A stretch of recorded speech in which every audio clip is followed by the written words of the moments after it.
luar biasa, saya terpesona betul dengan mereka yang sudah bersapati. Maaf barangkali saya bergerak untuk memberi komentar. Tadi di akhir dari presentasi katakan maju tidaknya suatu bangsa tidak ditentukan semata-mata oleh sumber daya alam yang dimiliki, namun ditentukan oleh daya saing produktivitas dari bangsa yang bersangkutan. Dan ini tadi sudah ditunjukkan secara nasional kita merasakan yang seperti itu. Tapi juga di Bali ternyata orang-orang Bali sendiri tidak mempunyai daya saing. Orang-orang Bali sendiri tidak mempunyai daya saing. Bahkan kasih sayangnya kalah dengan orang Barat. Jadi yang saya tanyakan, Pak Ali orang Bali, kenapa orang Bali berarti tidak menyayangi orang Bali seperti orang asing? Barangkali karena Pak Ali mungkin lebih banyak di luar Bali. Baik, kita memang pendidikan ini untuk manusia, dan kita manusia mempunyai akal atau mestinya untuk berpikir. Saya tidak tahu apakah salah letak atau di mana akal itu mestinya letaknya di letak kepala. Barangkali ada salah satu pemahaman letak akal ada di tempurung dengkul kita sehingga akalnya akal jongkok, gitu ya. Atau mungkin sakit baiknya orang-orang Indonesia akalnya dihidupkan kepada binatang yang namanya kudus sehingga muncul akal kudus. Nah, orangnya sendiri kemudian tidak akal-akalan. Kayaknya kalau yang seperti itu untuk di sini. Baik, terima kasih Bapak Dr. Ibu Gede Ansuna. Kemudian kami akan mempersilahkan pejabat ketua MPR. Kami setelah hanya ikut aja supaya lebih mudah. Teman kita yang masih muda, belia, laki-laki, dijawab nanti bisa menjalankan sebagai ketua MPR. Cita-cita cukup menjadi juga Bapak Ahmad dan Ustaz.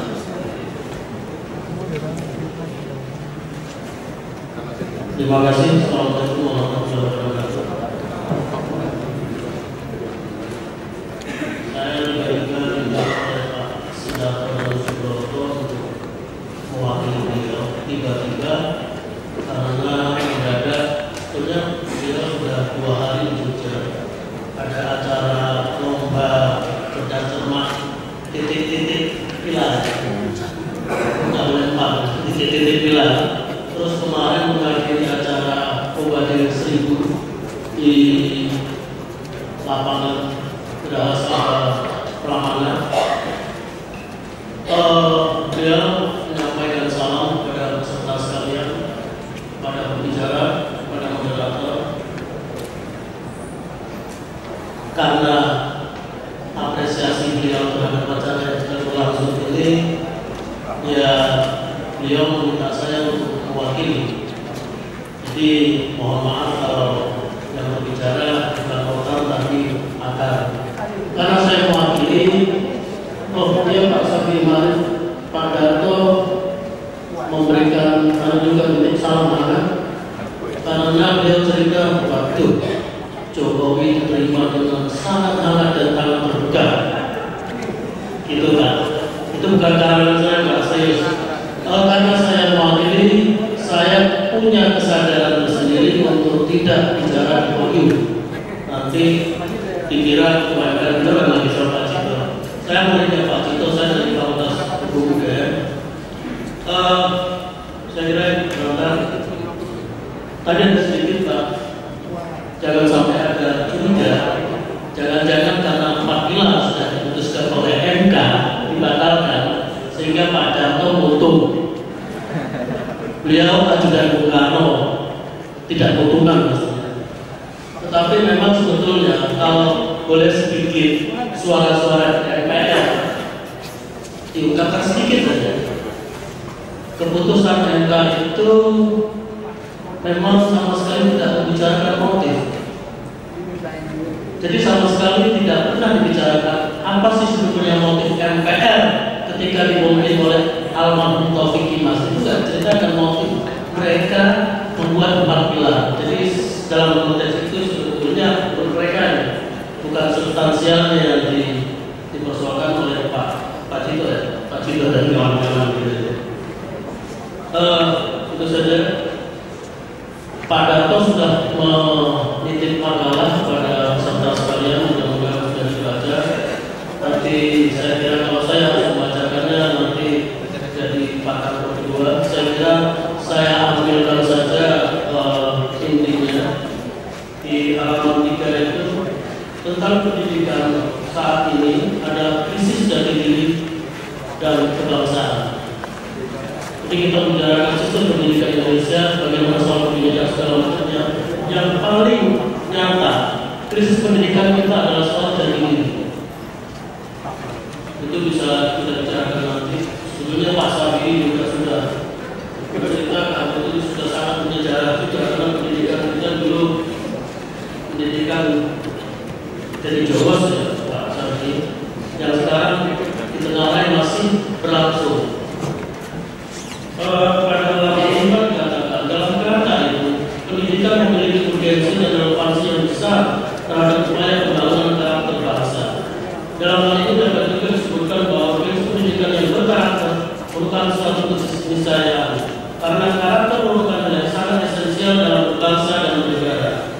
Hilangnya karakter akan menyebabkan hilangnya generasi penerus bangsa. Karakter berperan sebagai poros dan kekuatan sehingga bangsa ini tidak terombang-ambing yang sudah disinggungan oleh Pak Sabi.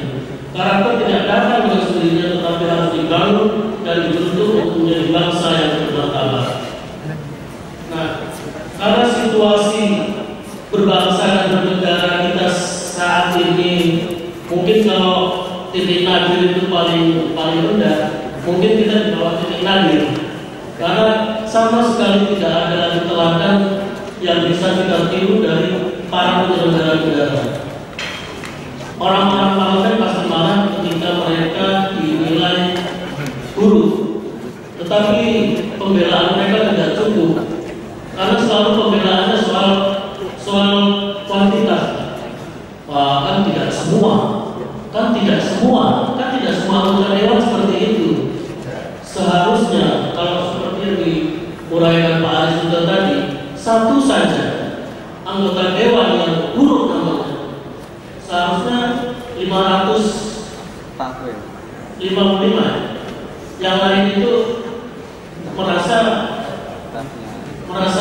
tidak nyaman, merasa berusaha memperbaiki citra. Tapi kita enggak, itu kan partai kami, bukan kami. Nanti dilihat orang, partai itu juga brengsek juga, berlaku. Jadi saya kira soal seperti itu, soal identitas itu memang menjadi persoalan kita. Nah, tetapi belakangan saya yang namanya simpel ya, karena yang agak sedikit canggih tapi tidak rumit, tadi sudah 2 pembicara. Sekarang ini selalu saja disimpulkan. Saya sih menganggapnya simplifikasi, tapi kita boleh berdiskusi. Soalnya tanda pendidikan budi pekerti tidak lagi diajarkan. Ya, ada benarnya memang, tapi saya kira kita itu terjebak simplifikasi juga. Karena budi pekerti, suka atau tidak suka, diajarkan semua agama. Tingkat keberagaman orang Indonesia saat ini, terutama agama saya Islam, itu saya kira belum pernah sejak kecil saya berislam di Indonesia sejak sekarang. Sorry kalau saya bilang itu, memang betul-betul hebat. Kalau dulu mendengar suara azan itu langsung spiritualitas itu memang ini. Kalau sekarang kan tergantikan di TV, gak sakral lagi, gak biasa, segala macam. Islam juga pada saat-saat tertentu, terutama Lebaran, menjadi semacam ajang kira kalau dibilang kapitalisme pada saat itu bekerja dengan sangat nggak ini juga, tapi faktanya Islam juga semakin kesini semakin, belum lagi pemeluknya semakin kesini juga semakin sangat formalis. Saya juga sering setiap kali kalau kita bicara pendidikan, setiap kali mau tahu ajaran baru, salah satu contoh Islam heboh menurut saya itu adalah doa bersama. Jadi kalau dulu orang-orang Muhammadiyah bilang doa itu kan nafsi-nafsi, sekarang bukan lagi dalam konteks ada kultur yang lain, tapi doanya heboh banget. Anak-anak SMA sekarang nggak ada yang seperti diajarkan Pak Aris itu tadi soal kompetisi, soal ini, soal segala macam. Pokoknya dengan doa bersama itu membuat saya curiga. Nggak tahu kalau itu saking kompaknya, saking kuatnya, jangan-jangan nanti soal bocoran soal itu bagian dari itu juga. Saya kira bukan soal pendidikan begitu tertib sebetulnya, walaupun saya bilang tadi kemarin juga calon presiden yang katanya paling kuat itu menurut survei juga bicara soal pendidikan begitu tertib. Kalau menurut saya sebetulnya pendidikan keindonesiaannya yang perlu diajarkan kepada anak-anak kita. Saya pernah sekolah di Muhammadiyah, tidak tamat ya, 2 tahun di SD Muhammadiyah. Itu di Muhammadiyah itu ada pelajaran ke Muhammadiyah. Saya pikir pelajaran ke Indonesia yang harus kita bangun. Ini soal karakter. Kalau umpamanya Pancasila segala macam itu diajarkan lagi dalam konteks seperti T4, saya mengikuti T4 itu sampai 100 jam sampai 4 kali karena saya pernah kuliah di 4 perguruan tinggi negeri di Jogja. Betul-betul saja. Dan itu gila-gilaan indoktrinasi yang tidak benar. Jadi ke Indonesia ini kita harus diajarkan betul. Tadi disinggung sama Pak Ali sama Buya Safi soal memahami Jawa, soal dipahami Jawa. Itu konkret. Sampai hari ini saya kira itu bukan lagi kendala, tetapi pada batas tertentu kita itu juga harus jelas. Kalau kita tanyakan ke anak-anak sekarang, jangan tanya SMP, teman-teman yang masih kuliah kita tanya, kamu orang mana? Orang Indonesia. Jadi identifikasi itu kabur. Indonesia kayak apa juga belum jelas. Kalau kita bicara, kalau dulu zaman saya mau tanya aslinya, pasti keturunan orang tua. Oh bapak saya dari Batak, tapi ibu saya dari Bali, misalnya gitu. Kalau sekarang, nah tapi ke Indonesia sendiri itu belum tumbuh. Saya kira salah satu kalau kita memahami Trisakti Bung Karno, Trisakti Bung Karno kan selalu kita bayangkan sekadar sesuatu yang kadang-kadang apalagi anak zaman sekarang menganggap overconfidence ya, terlalu percaya diri. Berdaulat dalam politik, berdikari dalam bidang ekonomi, berkepribadian dalam kebudayaan. Sekarang orang sini bersama Bung Karno dulu yang anti musik rock. Dalam konteks itu, Bung Karno ingin membangun seperti yang disinggung Buya Safi tadi, karakter kita sebagai bangsa Indonesia. Nah kalau itu dilihat sebagai itu saja, mungkin kita nggak mungkin lah melawan sekarang. Tapi kalau dilihat dari sebetulnya Bung Karno cinta pada Indonesia. Jadi kalau Indonesia itu tidak pernah kita diajarkan, kita selamanya orang cinta. Kita baca Kompas, setelah orang luar negeri puluhan tahun di sana baru di Indonesia sampai jengkol aja jadi kerja hari. Sebetulnya kalau dibilang sumber daya orang Indonesia enggak. Bung Karno pernah mengirim banyak mahasiswa ke Eropa Timur, enggak kembali. Ada yang ahli nuklir bekerja di Rusia dan menjadi warga Rusia. Banyak.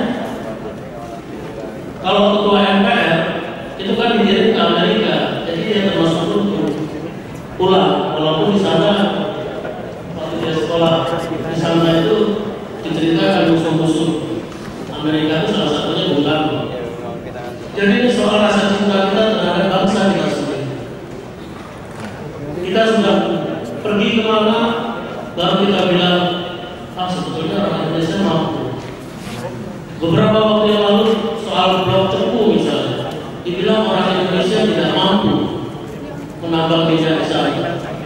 insinyur tamatan perguruan tinggi kita pada mana? Mereka mampu, tapi tidak dipakai.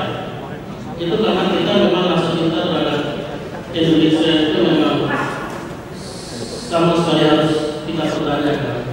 Terus terkait dengan Indonesia ini ya, walaupun sebetulnya sekarang soal Jawa saya kira nggak ada. Kalau misalnya politik yang jadi presiden itu pasti orang Jawa, itu kan soal realitas saja memang lebih banyak. Tapi sekarang misalnya Jokowi misalnya di pelosok-pelosok Indonesia mana itu juga orang tidak pernah menganggap Jokowi orang Jawa, paling ya sederhana atau apa, mungkin dia bisa segala macam. Nah cuma memang dalam buku ajar kita itu dari dulu sampai sekarang memang selalu banyak contoh itu Jawa. Waktu zaman Orde Baru TV masih dikreasi kan ada apa itu Pulau Kawon itu ya, sama wayang. Itu memang karena kita itu tidak pernah diajarkan sesungguhnya memahami si Manungso, memahami si Gede Budu, memahami bangsa yang ini segala macam. Jadi memang waktu itu karena politiknya represif ada semacam anti Jawa. Tapi dari Buya Shafi'i Ma'arif yang sangat kuat minatnya ternyata sangat bisa memahami Jawa, dan walaupun ujung-ujungnya masih ini Pak ya, masih ada catatan itu rumit tadi itu. Memang Pak, sesuatu yang canggih itu pasti rumit Pak. Barang mahal itu memang sensitif. Jadi memang rumit. Orang tidak membayangkan Pak Shafi'i ya bisa seperti sekarang ini. Guru bangsa kan dia diterima karena sedikit orang Jawa yang memahami Jawa, tapi dia punya peran bagi bangsa ini. Pak Shafi'i kan sebagai salah satu bapak bangsa menangkap itu.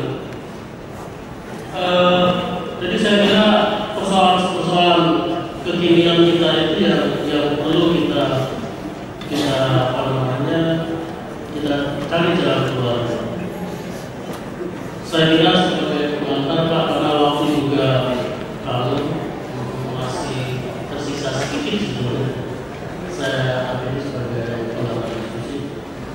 Terima kasih. Assalamualaikum warahmatullahi wabarakatuh. Terima kasih. Ada urutan aku jadi. Nah, saya sebetulnya tidak perlu menanggapi, tapi soal 4 pilar tadi rasanya kalau saya tidak memberikan penjelasan, saya khawatir nanti audiens di sini salah persepsi. Jadi soal 4 pilar itu sudah amat, itu yang harus kita lihat. Sudah amat, keputusan MK itu sudah final, tidak mempunyai kekuatan mengikat. Pasal-pasal di dalam undang-undang parpol yang sehingga walaupun anggota MPR dan lain sebagainya mengatakan masih belum bergawa, masih belum dipertimbangkan suara-suara begini-begini, MK sudah mempertimbangkan masa-masa.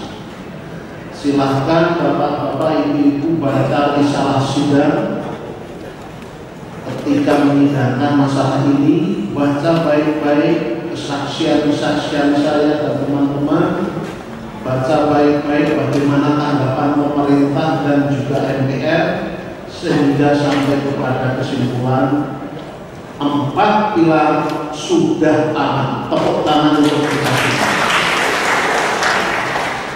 Alhamdulillah, Afnan ini bagian dari alumni UGM, tetap Pancasilais. Walaupun ada orang-orang yang tidak Pancasilais di sekitarnya, tetap bisa mempertahankan Pancasilais ini, karena UGM ini Universitas Pancasila. Sivitas akademika dan alumninya, kapanpun dimanapun, mesti harus tetap Pancasilais. Baik, itu aja untuk penjelasan mengenai pilar itu. Untuk berikutnya sudah barang tentu bapak-bapak, ibu-ibu sudah ingin menanyakan atau merespon atau menanggapi, silakan untuk menunjukkan jari dan saya akan memberi kesempatan kepada bapak-bapak, ibu-ibu sekalian. Monggo silahkan nanti menyebutkan nama, identitas dari lembaga mana. Baik, dari sebelah selatan dulu, nanti tengah, kemudian ke sini. Saya melihat di sana ada Bapak Rohan, kemudian nanti ya yang tengah ada, saya terlebih sudah ada yang di belakang ya, yang di belakang sana dekat mic-nya supaya lebih cepat. Kemudian sebelahnya lagi silahkan yang baju putih. Saya nggak kenal satu persatu, sementara tiga, nanti kita setelah tiga ini kita akan lihat lagi kemungkinan untuk memberikan kesempatan kepada yang lain. Kami mohon agar waktu bisa dimanfaatkan seefektif mungkin. Jangan banyak bercerita, tetapi ini waktu gunakan memang kalau akan bertanya ya tentu kita baca. Monggo kami persilahkan yang pertama pertanyaan.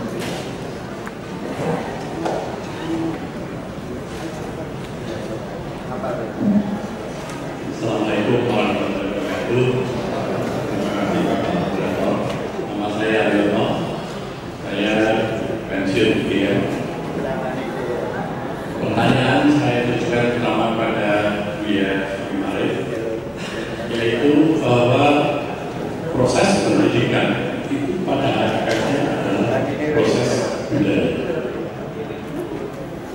Orang yang mengikuti proses pendidikan diharapkan akan menjadi manusia yang berbudaya. Pendidikan di Indonesia harapannya juga menghasilkan orang-orang yang berbudaya di Indonesia, yaitu mereka yang mencintai nasionalisme, mencintai toleransi, berbudaya, memecahkan masalah melalui kecerdasan intelektual yang biasa waktu mereka belajar, dan budaya untuk satu perubahan yang lebih baik. Jadi memang merupakan suatu konsep proses budaya yang luar biasa luasnya.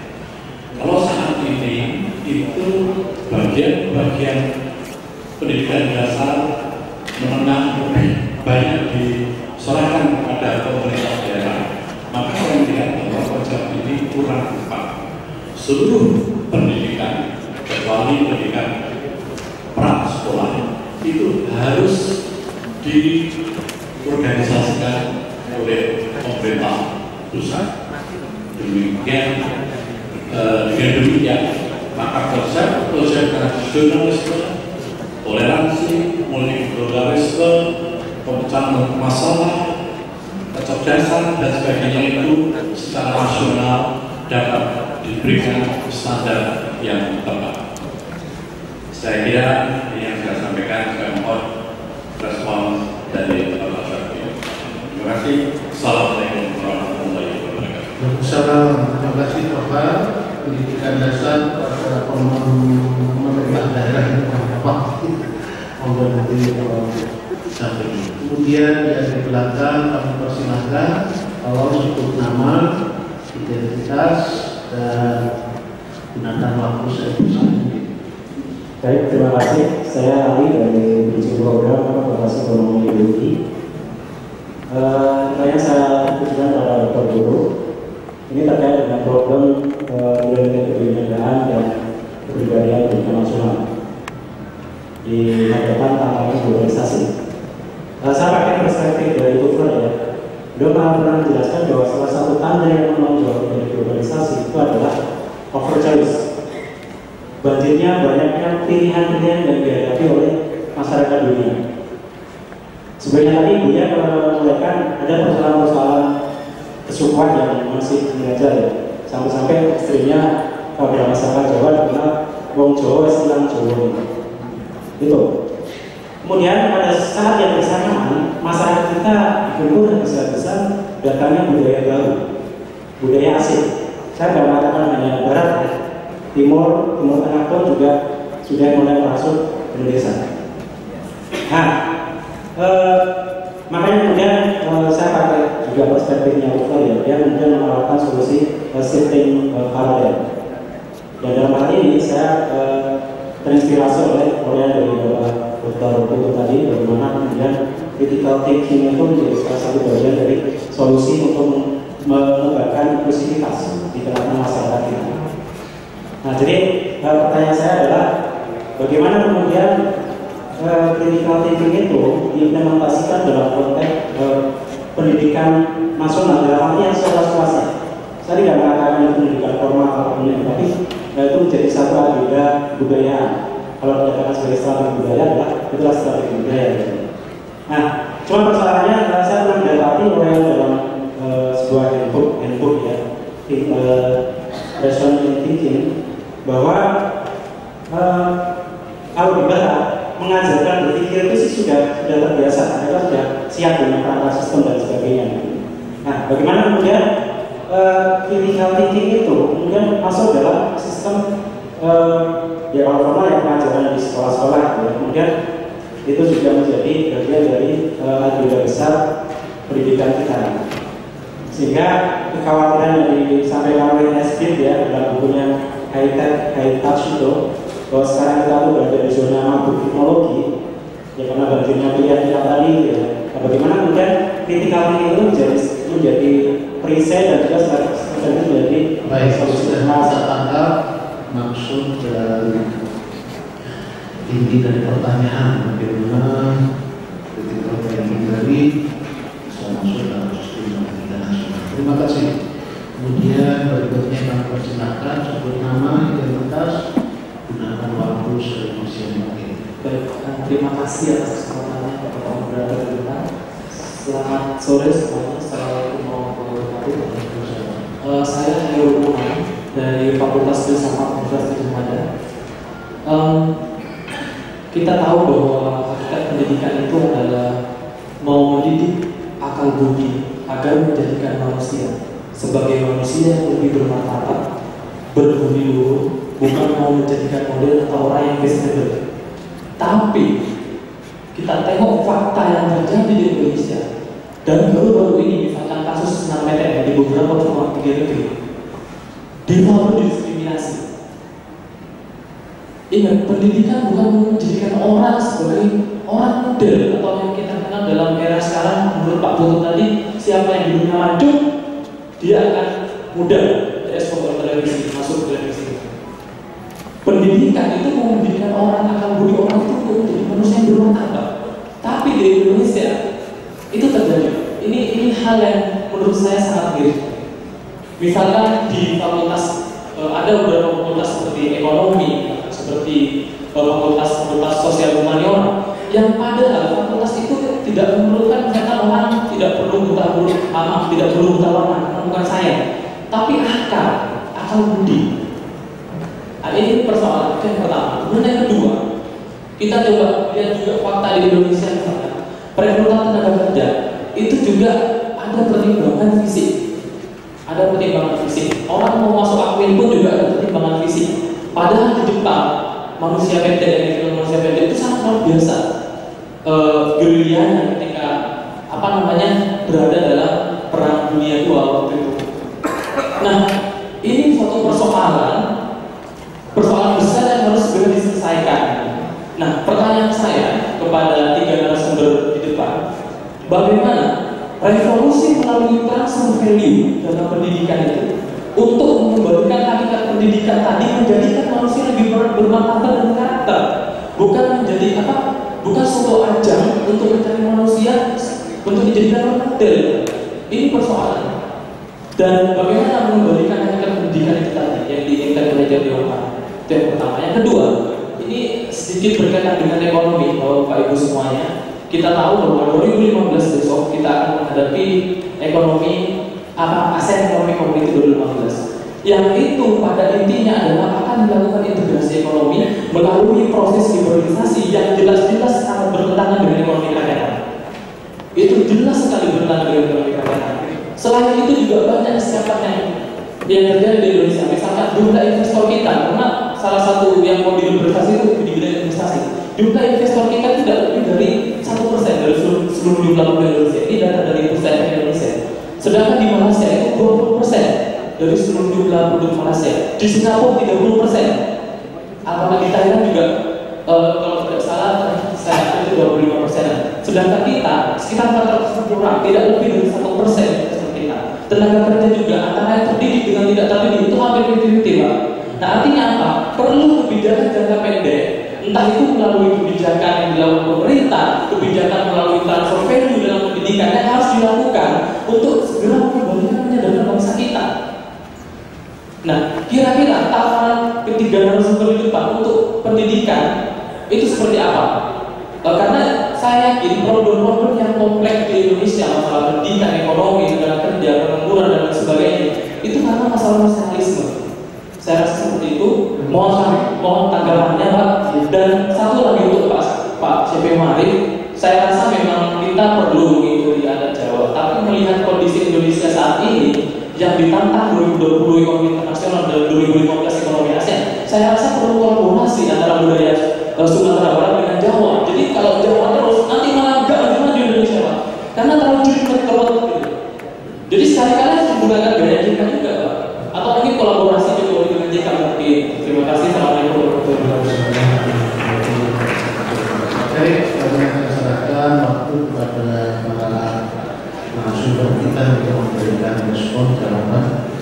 Bisa dimulai dari Prof. Ibu nanti kita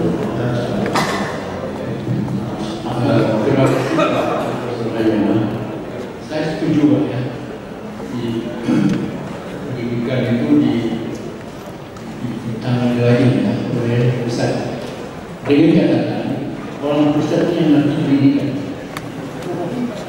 Jadi yang bukan hanya mengerti pendidikan, tapi yang mencintai bangsa ini sedalam, yang mengerti Indonesia yang pulaunya sebenarnya proyek gambar data terakhir 13.406 dari Bapak Zisosono. Subkultur itu ada hampir 469 dengan Timur Tengah. Ini luar biasa. Kita tidak bisa lagi melihat Indonesia dari Jakarta, tidak bisa. Pergilah ke Momen, lihat. Jadi menurut saya setuju kan. Otonomi daerah ini itu yang tidak bermasalah hanya sekitar 20%, 80% bermasalah. Pengembang daerah, apa namanya menambah kabupaten itu apa namanya? Pemekaran itu betul-betul alasannya masuk akal. Banyak muncul orang-orang yang memilih raja-raja lokal yang tidak bermutu. Yang kabarnya baik. Itu mengenai desentralisasi sebagai satu pilar gerakan reformasi. Tetapi waktu itu di Undang-Undang 22, 36 itu tidak dicobakan dulu. Asalnya dicoba dulu sekaligus barang. Sekarang provinsi kita sudah 34 masuk Undang-Undang 3 lebih 500. Tapi sebenarnya dengan segala itu ya, dengan segala keburukan kelemahan itu, kan mereka kalau kita punya pemimpin lokal yang memerintah dengan hati, itu jadi apa? Contoh yang paling sederhana Surabaya. Itu Ibu Risma itu baru 2 tahun menjadi wali kota. Itu Surabaya itu sudah seperti apa? Bersih, hijau. Tapi dia memang memakai keras. Coba waktu dia berbicara tentang mau menutup doli. Kemarin waktu di Matan Najwa ya, dia juga bicara itu. Saya juga sudah ketemu dia 3 kali saya rasa. Itu kan doli itu kan ada umur 60 tahun teman. 60 tahun masih menjadi PSK itu. Dia tinggal di dalam kereta api. Lalu itu anak SD. Ini wajah bangsa negara. Itu yang menyebutkan hati berlain berdosa. Nah, saya waktu di kota itu agak paham ya. Jadi saya rasa karena di Surabaya bisa itu bisa ditiru asal mau. Ada sering itu dalamnya ada rumah sedikit. Jadi ada seluruhnya bintang-bintang di dalam. Sebagian besar itu memang karena politik ya. Ada yang sampai kabar bersama ini mengeluarkan uang 70 miliar untuk memenangi ini. Jadi apa ya? Jadi memang bisa soal pendidik itu pada dari luar. Dan itu memang apa? Mereka tidak siap selesai. Jadi kembali ke pusat dengan catatan itu. Jadi pusat yang cerdas otaknya, cerdas hatinya, dan mau memakai hati menjadi ada apa? Intellectual, ada emotional intelligence, dan ada juga tadi apa? Spiritual. Itu juga boleh. Mudah-mudahan dengan kita Indonesia ke depan ini tidak seperti sekarang. Ini sudah tergadai. Ini sudah tergadai. Terlebih tahun berapa? Dua dia mengatakan tidak perlu dikuli sana. Sudah terjadi. Dan hebatnya si kuli-kuli berdasi ini senang. Dia merasa bangga, merasa bahagia. Dia bukan itu dia senang ini. Dia saya katakan ini lah muncul dari kalau Muhammad Syafi'i Bukhari mengatakan apa seperti dihajar ya. Melanda Iwan sangat lalu Irak itu berkeliaran mana-mana. Bangsa kita, nenek kita, kakak kita, kakek kita, mungkin paman kita, tapi kelakuan yang melebihi. Oke, jadi saya rasa saya tidak memungkiri, saya sepilih Jawa itu canggih, kaya, dahsyat, tapi luar biasa. Hal seperti itu, dan saya setuju kawinkan dengan ilmu pesantren yang lebih praktis. Kalau Jawa ini kan, coba saya Taufik Amrullah pernah ketemu Pak Harto. Apa kalau mau cerita mau sejarahnya ya, itu Pak Harto tapi kan tidak jelas saya setuju apa tidak. Ini seperti itu. Jadi antara gene dan aku susah dibedakan. Jadi di kaum negara yang pintu depan nama Sabrang, jadi kaum itu pintu Jawa yang jadi. Kalau orang Sabrang top sudah, Minang, Makassar, masalah itu top, kacau dunia itu, kacau betul dunia. Tapi kalau Jawa top, apa ini? Isu kuat,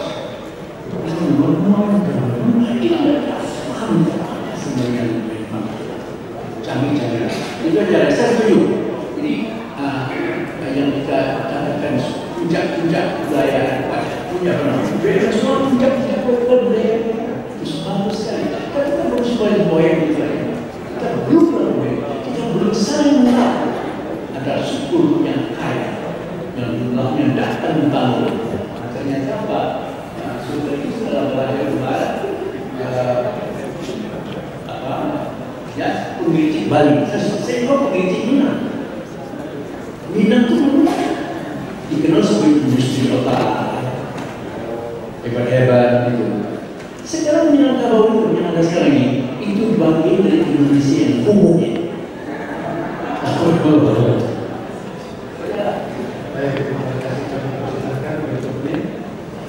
Pertama, kelihatannya bapak-bapak dan ibu yang bertanya ini kan ingin perubahan yang cepat. Apa yang ingin dirubah sesungguhnya saya akan beritahu punya spiritual intelligence dari Dana Tuhan dan suaminya. Sesungguhnya 85% manusia di kaum ini bisa dicapai tergantung dari pemimpin. Pemimpin itu berperan memotivasi 85% manusia. Manusia Perubahan itu hanya bisa dilakukan kalau serius persoalannya tidak hanya diperlukan pemimpin yang biasa, tapi juga hanya kesatria. Nah, setelah saya baca, kesatria itu beda dengan pemimpin yang biasa adalah dia willing to sacrifice nyawanya untuk membela yang benar. Nah, hasil penelitian dari mereka menunjukkan saat ini untuk pemimpin yang paling penting itu adalah courage. Courage keberanian untuk menyatakan yang benar, keberanian untuk membela yang tidak. Inilah bedanya antara pemimpin bisnis dan pemimpin bangsa. Kalau pemimpin bisnis, kalau dia present value-nya tidak positif, nggak mau dilaksanakan.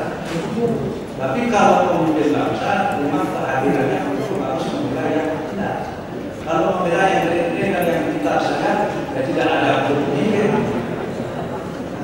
Kedua, caring, dia harus care terhadap siapa yang dipimpin.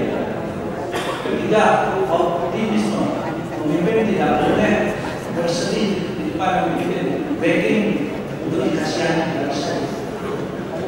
Mereka pencitraan tidak bisa. Seharusnya pemimpin itu harusnya menghibur orang susah. Ke rumahnya pun di rumahnya kalau ada mau makan, keluarganya juga boleh mengucapkan muslim itu gaji kecil, presiden bilang gaji kecil nggak bisa itu. Karena presiden itu semuanya sudah ditanggung semua. Dimakan, ayunan, pengeluaran rumah, listrik, tak perlu bayar. Kalau kita kan tiap bulan, tiap kali 20 bayar telepon, presiden nggak perlu bayar. Optimisme, presiden atau pemimpin semua harus menunjukkan dia adalah pabrik optimisme. Jadi jangan sampai presiden kita bersedih di depan publik terus minta kasihan, tidak bisa. Nomor 4, self control. Tadi dia katakan pemimpin itu harus bisa mengendalikan dari olahraga, menjaga kesehatan, itu pun menjadi contoh berada. Dia terus sering misalnya, kalau saya mah melihat pemimpin itu dia harus supernya dikasih kontrol. Dia harus mengontrol dirinya karena eksesif menggunakan hal-hal yang dilarang. Karena presiden itu adalah simbol, pemimpin itu adalah simbol. Oleh karena itu 15%, jadi 10% dari manusia yang pemimpin bisa master, CEO, menjadi direktur perusahaan. Itu jauh karena sudah tidak perlu dinasihati lagi, dia sudah melaksanakan undang-undang, melaksanakan peraturan, dia memahami orang. Tapi untuk Indonesia itu lebih setia. Sekarang harus orang seperti itu. Itu secara umum. Nah, 5% paling bawah itu tadi yang 85 bisa dinas, 10% saja. 5% paling bawah itu kayak batu, tidak bisa dirubah. Harus ada bagian yang terjadi itu dalam kehidupan ini. Jadi itu hasil penelitian dari Tuhan. Dia itu orang Yahudi, warga negara Inggris, agamanya Buddha. Itu juga saya baca di situ dia agama Buddha, dia tinggal di Inggris tapi Yahudi. Jangan khawatir sekarang ilmu manajemen, para ahli manajemen di dunia barat sudah kehabisan bahan. Dia lari ke timur, dia banyak sekarang mengarah, menggali, meneliti otak-otak dan sekitar daerah lama. Murid-murid daerah lama dibawa ke Amerika, MIT, disekian otaknya. Apa sebenarnya yang bergetar di otak orang itu dibandingkan dengan orang bule? Orang bule karena seringnya menggunakan otak kiri, rasional. Dia hanya menunjukkan pribadi dia. Satu, memiliki rumah yang besar dan enak. Dua, memiliki mobil yang gede dan buruk yang bagus, lalu sendiri. Ketiga, memiliki istri yang cantik. Itu aja tujuannya. Kalau kita kan ada batinnya, ada rasanya. Oleh karena itu diperiksa otak-otak mengaku dari lama, ternyata baru bergetar. Dengan manusia itu lebih bergetar pada hal-hal yang sifatnya sensitif. Misalnya, lebih banyak mengurusi perasaan orang. Begitu misalnya, bagaimana rasanya kalau kamu jadi diam kita bergetar itu. Nah, otak karena itu lebih sensitif. Oleh karena itu orang barat sekarang mulai menceritakan emotional intelligence, understand other people feeling, passion, mencintai apa yang dikerjakan dan mengerjakan apa yang dicintai, compassionate, mengetahui perasaan dan persoalan kehidupan dan ingin komit untuk membantu. Itu dengan kata lain, apa yang bisa saya lakukan untuk Anda. Yang terakhir, spiritual kerja belajar juga karena kita bisa lakukan beda dari penduduk dunia 8 miliar. Data yang saya baca 21% itu Islam, 32-33% itu Kristen termasuk Katolik, terus Hindu 14%, Buddha 6%, agnostik 16%. Jadi saya bilang seorang Hindu, hati-hati Tuhan tidak sayang pada orang tidak beragama tapi bertuhan. 16%. Jadi Yahudi 0,02. Saya kawan dulu namanya di apa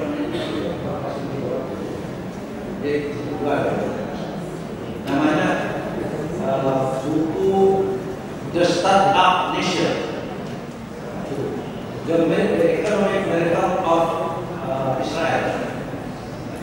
Buku itu satu-satunya buku yang saya beli, ada 2 pengantar, Perdana Menteri Israel Netanyahu dan presidennya Shimon Peres. Dua-duanya nulis buku. Bahasanya cuma satu kalimat. Yes, we are the startup nation. Terus kedua dia bilang yang menjadi sukses daripada negara kami adalah 1 innovation, 2 yang bilang dia entrepreneurship, 2 di situ tentaranya sama dengan swasta jadi 1. Kalau bapak-bapak dan ibu pernah ke Yerusalem, di situ orang-orang tiap hari ada inovasi walaupun tiap hari. Kalau kita koruptor dan kriminal aja tiap hari tidak pernah ada inovasi. Makanya anak-anak saya lagi rusak gitu membelinya jadi teknologi. Tiap hari dia jadi sama menjadi orang. Tiap hari negatif, tiap hari menjadi orang yang alam itu kalau tak gunung meletus pasti menjadikan orang entah siapa jadi apa, siapa yang tersangka sedang terus kayak perang banjir siapa yang tidak ada. Saya bandingkan sekarang dengan negara utara. Kenapa Singapura tidak pernah nasional? Setengah negara dalam. 2, pelajaran. Ini bukannya saya tidak ahli pendidikan, tapi saya menjadikan saya sungguh-sungguh menjadi bagian dari kualitas saya besar di ini. Karena sejak dari pejabat saya tidak pernah melihat anak saya boros kehilangan kesempatan melihat anak. Apa yang terjadi di sini? Saya mendidik anak saya sampai SD, pelajarannya 13. Belum lagi ibunya ngelesi sore-sore, belum lagi kurang tidur, belum lagi tempat main nggak ada, belum lagi sinetron terus, mainnya ke mall. Begitu kita bawa ke Singapura, pelajarannya cuma 6, sains, matematik, matematik, physical education, terus ada humanities, apalagi itu kerja sosial memperbaiki hidup menggosok WC, mengajari para pembantu sekolahnya setiap guru komputer. Kan dia tuh kalau di sini ibunya yang les 13 pelajaran dan tidak ada kali dapatnya yang 13. Saya sendiri tidak mampu untuk mendidik anak saya dengan cara itu karena kita sering memilih seperti saya tidak jadi dosen, saya kritik diri saya. Kita sering memilih di sana gunakan satu buku ini diberikan kepada kelas berikutnya. Kalau kita enggak, setiap dosen punya buku lagi dan sekarang sudah dipakai. Saya jadi dosen sebelum saya jamnya silabusnya ada dan bukunya dicari tidak ada. Itu yang lebih praktik. Kalau dicari bukunya saya dari bukunya nggak ada. Ini pun saya bikin jurnal. Strategi manajemen ini hanya ada di satu-satunya yang kedua. Saya nulis pertama. Sampai hari ini sudah tidak ada jurnal ilmiahnya. Kita yang bikin, saya bikin 3 bulan sudah 6 tahun di betul-betul dan benar saya. Nah, Begitu dijual di Gramedia, kita dikenai 40%, diambil sama Gramedia, nggak bisa untungnya kita sendiri. Di sini semua, saya pernah cari di sini atas miskin. Pantas miskin, karena apa? Nulis buku 2 buku royalti nggak ada. Saya nulis 13 buku royalti nggak ada. Lebih baik saya sedekahkan semua. Mereka sebanyak-banyaknya yang mencontek buku saya gratis. Begitu kalau orang datang ya, saya tulis buku saya kasih orang minta 1.000. Ya, ya. Jadi kerendah yang kalian itu Pak, kita sengsara rame-rame. Yang kaya toko buku, karena toko buku dia tidak suka kita.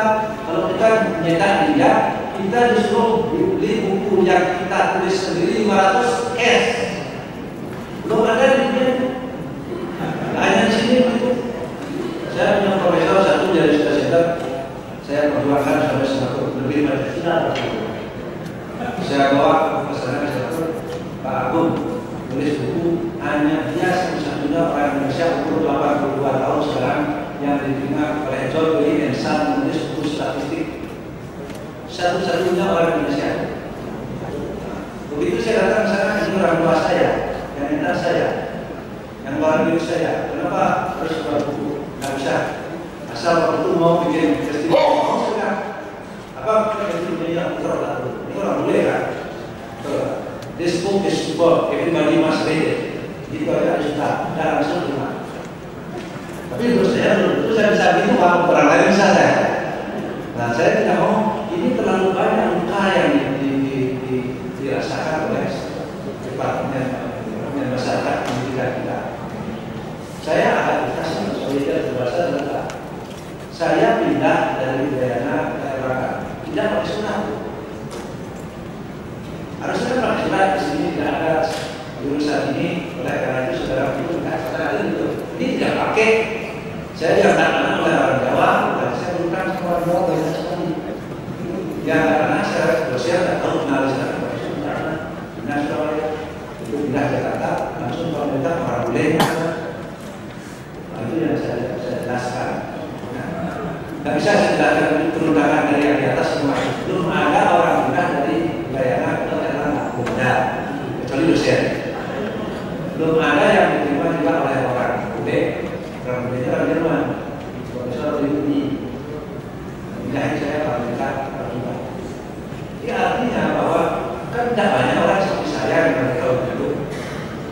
Nah sekarang kalau Bapak misalnya melakukan perubahan dari situ, bagaimana memasukkan critical thinking dalam ini? Saya mampu nggak kita memberikan, mengajarkan kepada mahasiswa kita, kepada adik kita SD positif thinking? Berat, TV-nya tidak positif thinking. Saya pernah di infotainment 12 bulan, 3 bulan, 15 bulan FD. Saya tapi bagus tempatan saya di Universitas Kehidupan. Itu 15 bulan, ya 15 bulan tiap kali di pertemuan karena bergaul sama selebritis. Kita berbingung juga karena kalau kita diberitakan. Setelah saya cek itu ya, itu berdosen terus bayar 14 juta untuk menjatuhkan martabat kita. Apakah 14 juta? Sedang nilai kita tidak. Terpaksa saya dengarkan untuk kali ini. Coba menurut saya cerita sedikit biar hangat suasana. Jadi saya punya rumah, pintunya ada 4 atau 5 pintu keluar rumah. Jadi kalau saya dididik oleh infotainment dari depan, saya masuk dari depan. Lalu saya bisa masuk dari belakang, dididik dari depan dari samping. Akhirnya karena 14 juta itu saya berpikir, alangkah beratnya dari manusia di Indonesia kalau kita memupuk reputasi kita begitu lama. Seumur hidup kita bangun reputasi, tapi dihancurkan oleh infotainment yang tidak jelas. Kalau Bapak nanti jadi menteri agama, Bapak menjadi ya saya tadi saya akan usulkan Bapak jadi saya laporkan gitu. Jadi fatwa itu keluarkan haram itu infotainment itu.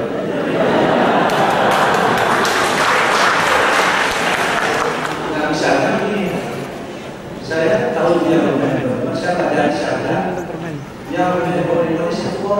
kata beli permen. Iya ini.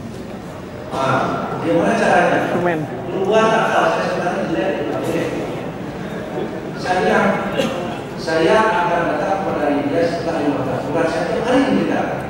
Saya tidak pernah keluarga saya masuk lalu jam 2 malam. Keluarkan kartu semua. Saya bicara sekarang. Tapi terpisah ya. Sekarang saya yang satu, sebentarnya saya yang satu lagi. Yang satu saya katakan saya timur, yang kedua saya katakan saya barat, yang satu lagi saya katakan saya barat. Akhirnya beritanya semakin ini Antartika. Nah, ini hancur itu selamat kembali sekarang. Kita berita tuh. Jadi kalau dijahit kita ketika bikin kan sebenarnya bukan menjahit, tidak boleh. Tapi karena saya 15 bulan saya tidak punya TV dan dia bilang ada yang menyuruh saya begini, ada yang berupaya dalam itu. Jadi dinaikkan kita dulu 2 derajat, 3 kali 3 derajat, sudah kira-kira 10 meter tingginya, jatuh itu sedalam-dalamnya gitu. Nah, oleh karena itu saya mengatakan tadi yang paling berbesar adalah TV yang saya akan mohon kalau Bapak saya ketua Muhammadiyah itu saya usulkan. Tapi kalau tidak ada Bapak itu saya kami. Nah, Bapak itu yang ketika begitu banyak meninggalnya. Untuk memiliki anak yang berani bertanya misalnya begini, Pak, ini apa? Ini air. Kenapa air? Air itu apa? Ini air itu adalah definisi sendiri. Kenapa air itu berjalan? Adalah kita yang berjalan yang hukum. Itu kadang-kadang anak kita punya talenta dan tidak mungkin. Dipukul dia karena dipatahkan. Terus kemudian ajarin yang benar, ajarin berani. Karena orang takut tidak akan berilmu. Orang takut itu adalah remedi buat kita meminta. Nah, orang yang sering diancam, orang yang sering dicaci maki, dia akan menjadi orang yang berendam. Makanya punya anak-anak saya tidak ngajarin bahwa kita pendidik kepada mereka. Karena yang diancam, ditekan, digres, terus itu akan menjadi pendendam. Jangan menjadikan anak kita pendendam, biar dia bebas. Saya termasuk kehilangan masa muda. Saya sekarang terkecil dari Jakarta. Saya mau juga benar sudah dapat ini Pak. Ya, saya kalau pakai saya itu dah karena itu umur saya sekarang dari Jakarta sampai sekarang 80 ya. Perbandingannya, makanya waktu saya ini mentor di saya mulai sekarang 15 masuk manajemen. Waktu itu mulai 12 itu mana itu harus diajak ini. Salah satu yang saya ajarkan begini Pak. Setiap saya ajar yang memilih saya wanita semua. Saya tanya kenapa Anda memilih saya jadi mentor? Because you are so open and you share everything where God you also you are so open. Nah, ternyata jujur untuk mengatakan kelemahan kita di depan publik itu adalah hal yang baik. Jarang ada orang yang untuk mengatakan dirinya lemah tidak apa dengan orang. Orang yang seperti itu ternyata benar, tidak dinilai rendah oleh wanita. Nah, apa katanya? Saya keluar, misalnya sekarang, saya jadi konsultan misalnya dari mahasiswa Budi dan orang yang tahu. Saya ajarnya kayaknya belajar dengan position tapi konsultasi sama kemanusiaan. Gimana caranya memilih pacar? Ya, caranya begini. Sekarang wanita di Indonesia banyak yang memakan itu beda. Karena saya laki-laki mengatakannya tidak marah perempuannya, laki-laki yang lain merasa saya. Karena dibuka rahasia itu, karena dibuka rahasia gitu. Tapi ini karena anak saya perempuan, saya jadi begini. Contohnya, kalau ada yang menaksir adik-adik ini, kritikal tinggi dia wakil bagus, anak ketua partai, bisa. Ajak aja ke konvensi. Kalau dia beli bensinnya cuma 1 liter, 2 liter dan sedikit saja, itu berarti dia punya mobil udah mobil dia. Salah satu contoh. Nah, kalau menanya itu biasa.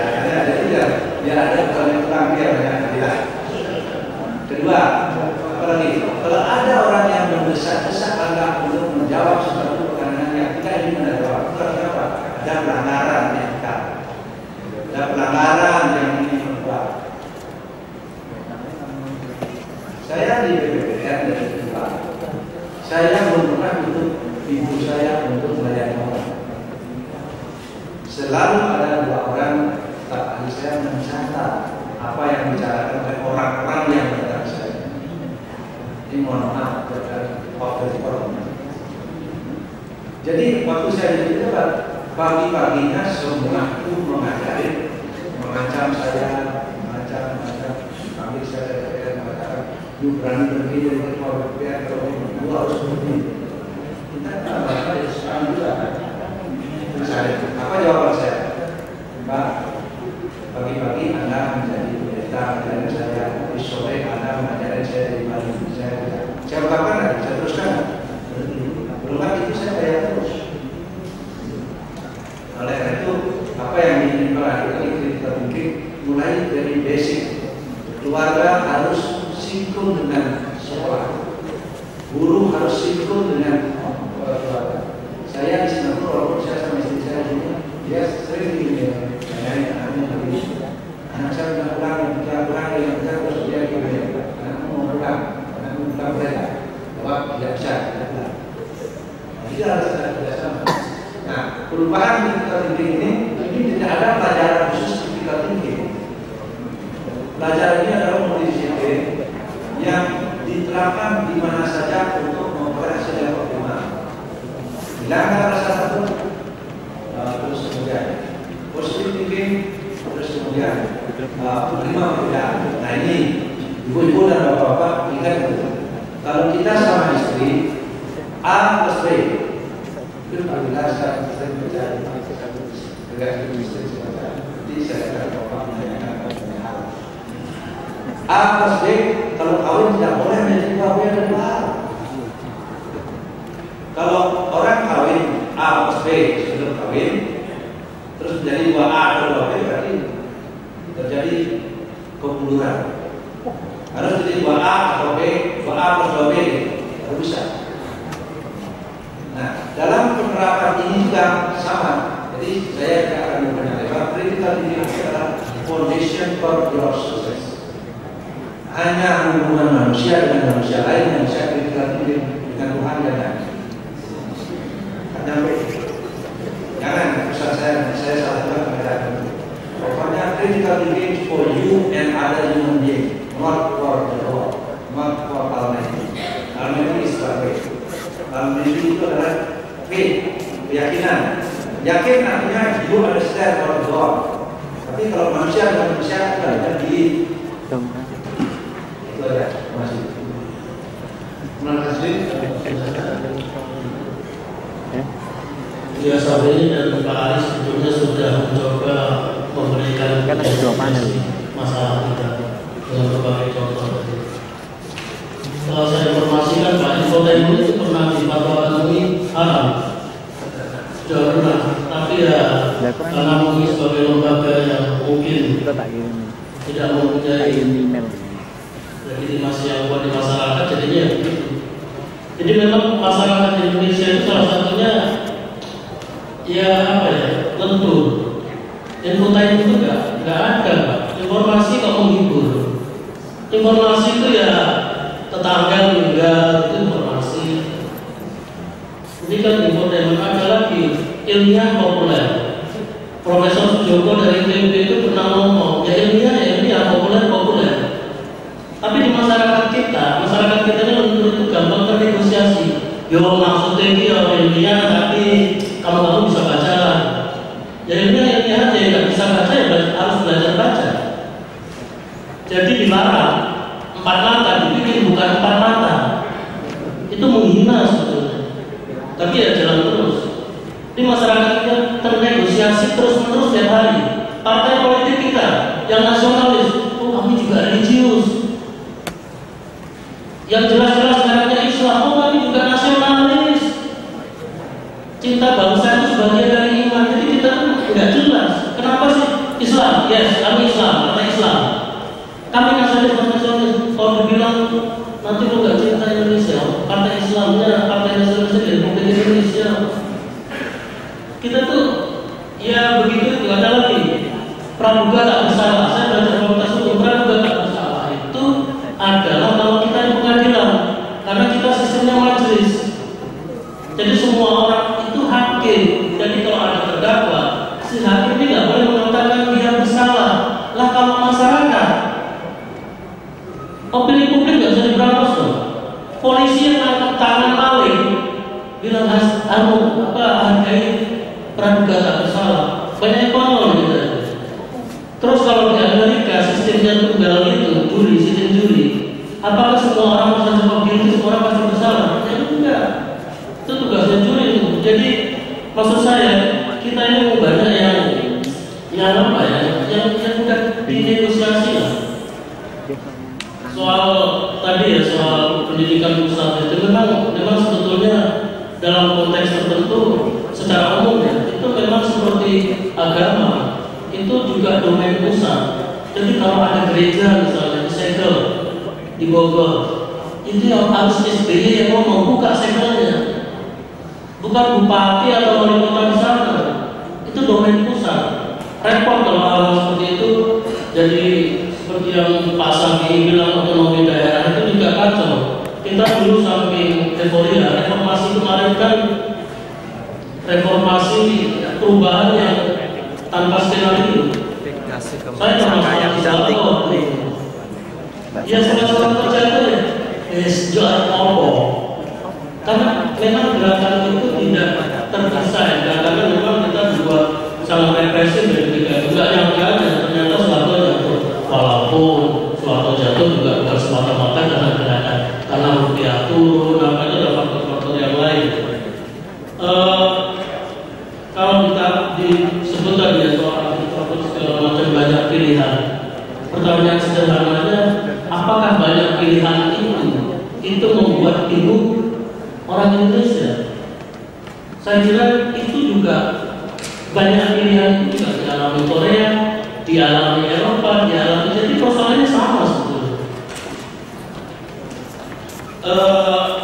Soal identitas ya, soal yang saya bilang di Indonesia, kalau Pak Saki bilang wah sudah segala macam itu kita rakus sama segala macam, kita tidak mencintai Indonesia. Penyelenggara negara kita ya, kalau utamanya itu karena tidak mencintai Indonesia. Sekarang orang bilang, saya kasih contoh ya, kalau Jokowi besok jadi presiden, mobilnya hijau, wah langsung gila. Namanya mobil presiden itu kan harus anti peluru, harus minus. Jadi bukan soal yang mungkin nggak hijau betulan gitu, tapi nilai kesederhanaan. Orang Malaysia bisa, padahal Malaysia lebih makmur dari kita. Nggak gengsi itu kan, proton itu. Tamu negara juga diantar pakai proton. Kita kan, ya orang pantas lah masuk pejabat ya udah kita sendiri yang udah pantas. Jadi nggak pantas juga kalau punya pesek main film, karena kita nggak mencintai. Kalau kita lihat film-film lama, pesek-pesek juga perempuan Indonesia itu kalau pas juga cantik juga gitu. Macu kalau nggak pas juga nggak. Jadi soalnya itu memang soal kita nggak mencintai negara kita. Sinetron kita itu bukan Indonesia, itu India. Nggak ada yang bisa, itu India. Mesti ada anak kecilnya, mesti sama orang tua yang marah-marah. Sekarang dalam kosakata bahasa Indonesia itu mantu sama ortuanya bisa. Kalian harus tahu saya, orang Sumatera itu kan bahasanya demokratis ya, tapi sedemokratis bahasanya tidak sejelimut Jawa. Mereka itu juga misalnya kalau kalian, saya bilang sama Buya Syafi'i sama Pak Arif, saya bilang wah kalian ceramahnya bagus. Setahu saya dulu saya mesti ditempelin. Karena ya sedemokratis adalah sedikit-sedikit yang tersisa. Karena itu untuk guru pada muridnya untuk sebaya. Tapi orang sekarang kan enggak ini ya.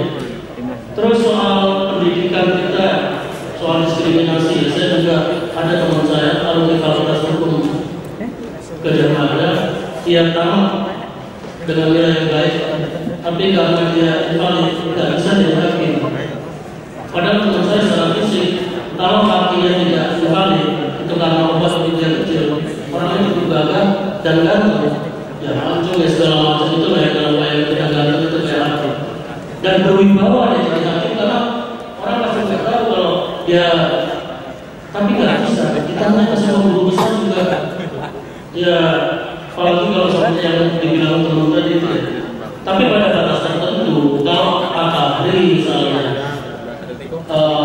ini badan atau mata ini segala macam, saya kira kita juga harus secara proporsional, tidak serta-merta mengatakan itu diskriminasi karena itu pendidikan khusus. Tapi kalau di UGM ada orang yang seperti tadi itu kurang tidak diterima, itu mungkin perlu. Tapi sebetulnya dalam konteks itu pendidikan kita banyak sekali pendekatannya, ada model ini, ada model itu, ada yang ini segala macam. Tapi ujung-ujungnya adalah Indonesia. Ujung-ujungnya kita berbicara tentang negara. Soalnya kita kan bukan manusia yang sama sekali hidup di negeri antah berantah yang tiba-tiba apa itu. Nanti outputnya juga akan dihitung Indonesia. Jadi sebetulnya model apapun itu dalam kerangka menaikkan SDM orang Indonesia atau tidak. Dulu Malaysia itu belajar ke kita, sekarang dia belajar paling banter fakultas kedokteran mereka. Sekarang kita yang belajar di sana walaupun ogah-ogahan. Jadi memang kita sudah lama ini ya berkurang. Ini soal ke-Indonesiaan itu tadi. Orang Indonesia banyak yang pintar. Habibie zaman saya mahasiswa pernah ceramah itu banyak. Salah satu yang disebut ada orang Bali yang Habibie bilang mungkin lebih pintar dari saya. Kalau kita hitung satu-satu, kita kumpulin banyak orang Indonesia yang pintar. Tapi ya berarti kalau kita berandai-andai atau bermisal-misal, ladangnya memang subur. Banyak tenaga pendidikan kita kan tahu universitas besar. Ada dosen dari pimpinan Sriwijaya itu yang tesnya juga dibaca di luar negeri. Banyak orang sekolah dokter sampai Indonesia nggak ngapa-ngapain. Apalagi sekarang soal ya. Kalau waktu saya kuliah itu kita masih hormat sama profesor dokter sama dosennya yang memang mumpuni di bidangnya. Ada juga yang dokter yang mumpuni. Tapi kalau sekarang dosen yang bersangkutan misalnya ekonominya payah, kita nggak mau nggak bisa dari proyek. Jadi memang kita sangat ini. Kalau dulu kan orang bilang dunia, saya tahu ya Pak. Memang seperti yang diceritakan Pak Ali tadi, otak orang timur itu mungkin bagi dia bukan kemewahan itu yang dia kejar. Sebagai seorang dosen, dia sudah melakukan aktivitasnya sebagai dosen dengan jujur, dengan segala macam yang katakanlah dalam dia selesai, dia bahagia. Kok kita mengukur kebahagiaan kita untuk orang lain? Jadi beberapa yang soal otonomi dan beberapa juga memang kan dulu itu otonomi daerah itu memang tidak pakai gelar proyek. Kita langsung aja otonomi merasa yang bekerja di parlemen, ini dua aja orang di parlemen.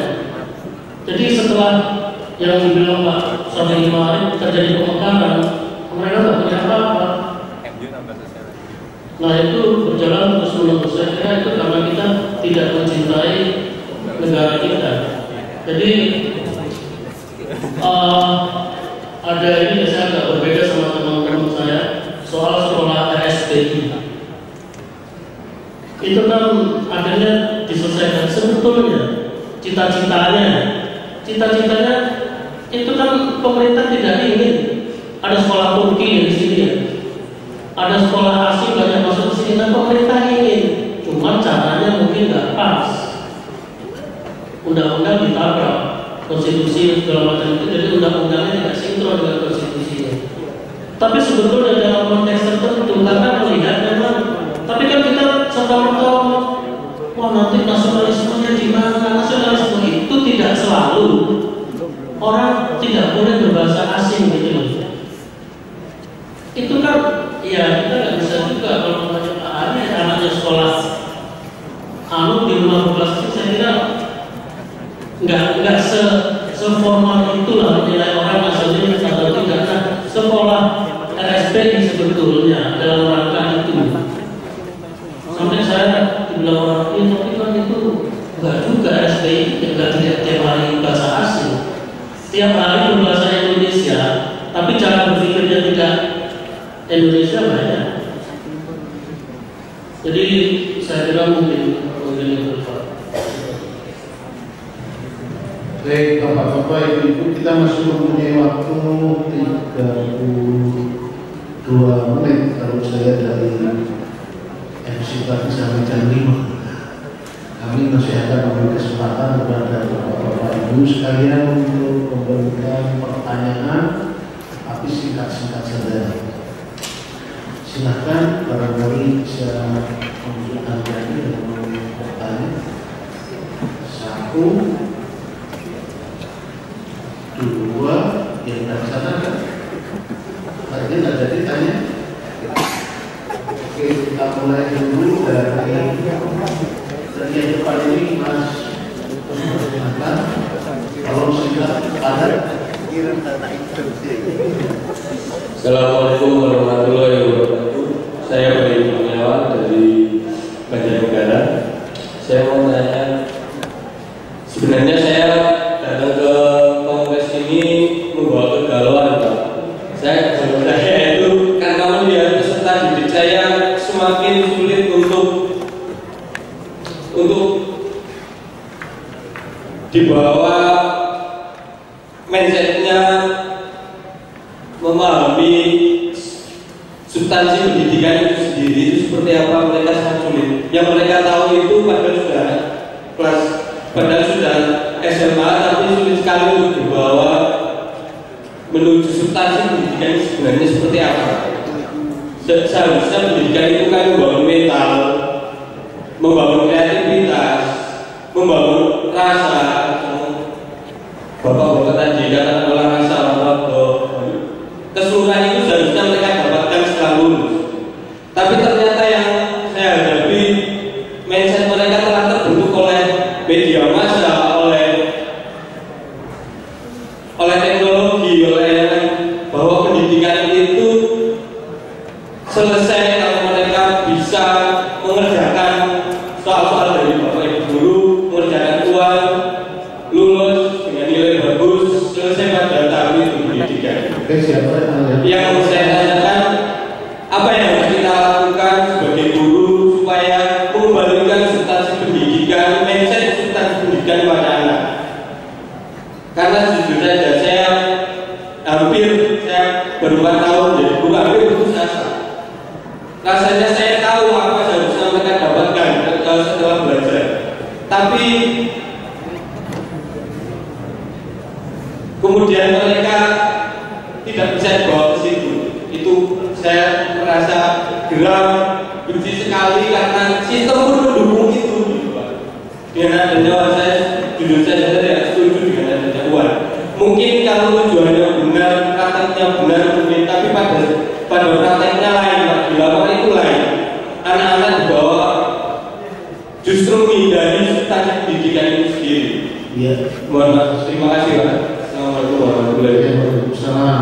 Kalau Pak Guru ini barangkali juga ketahuan guru-guru yang lain terhadap anak didiknya yang juga mindsetnya berbeda. Baik, kemudian dari Mbaknya sana yang pakai baju merah, kemudian kami persilahkan singkat ada.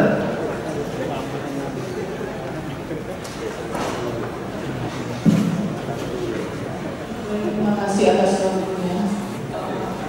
Perkenalkan saya Pande Renawati dari Bali. Saya dari Institut Bidang pertanyaannya yang pertama kepada Bapak Ali. Walaupun dia juga sama dari Bali, tapi kami tidak bertemu untuk bertanya. Di sini saya bertanya. Tadi Bapak pernah menyinggung ya terkait dengan orang yang di laut itu tidak bisa bergaul, ya justru hanya bisa pintar di lingkungannya saja, tetapi tidak berani bersaing dengan yang lain atau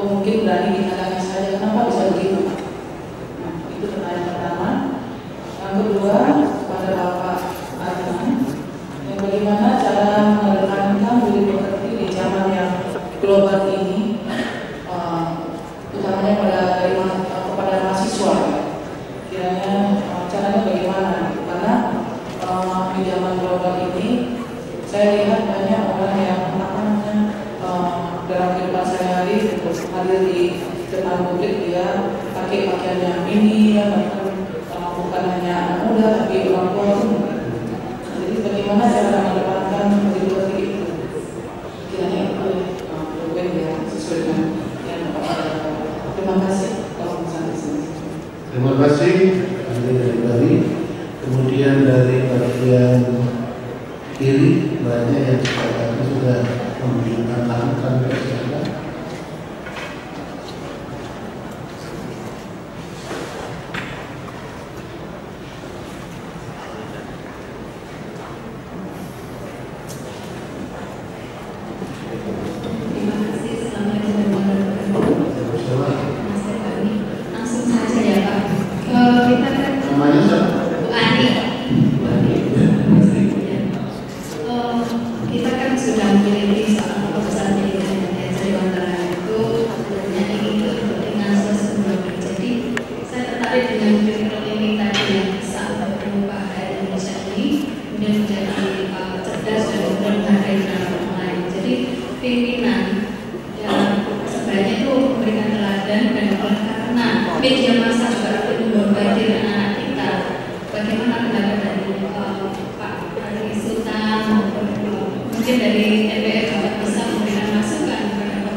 Baik, terima kasih.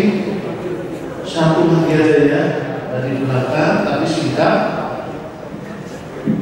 Cek. Terima kasih. Saya Apri dari Palu, Sulawesi Tengah. Kebetulan baru tiba dari pagi karena begitu rutinnya kongres ini menjadi bagian pemikiran kami bahwa Indonesia itu tidak bisa dibangun dengan cara berpikir pusat dan sentralistik. Karena dengan informasi bahwa keberagaman suku bangsa yang hampir 1000 suku bangsa itu memiliki warna sendiri-sendiri. Kalau kita jujur mau berangkat dari Jogja, ya Indonesia ini adalah Jogja, tapi itu bisa selesai di tingkat Jogja.